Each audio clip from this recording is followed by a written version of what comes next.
Hello friend, আজকে আমরা এসে গেছি বর্ধমানে মোটা শিবতলায়। নিয়ে যাচ্ছি আপনাদের, দেখতে থাকুন।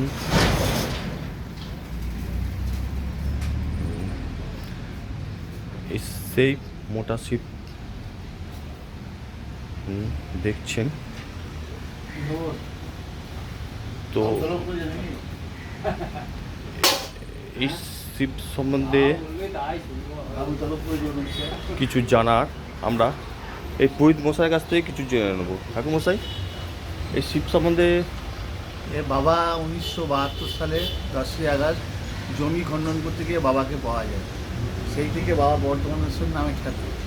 দেখে ওই যে চালাটা আছে, ওই চালাটা থেকে বাবাকে তুলে নিয়ে এসে এখানে বসানো হয়েছে। আচ্ছা, এইটা ঠিক আসতে হলে কীভাবে আসতে হবে? এটা বর্ধমান স্টেশন থেকে চেপে যে কোনো টোটোয় চেপে বললেন বর্ধমানেশ্বর যাবো বা মোটা বাবা যাবো, তুমি চলে আসো। আপনার নাম? আমার নাম অমর কুমার। ঠিক আছে।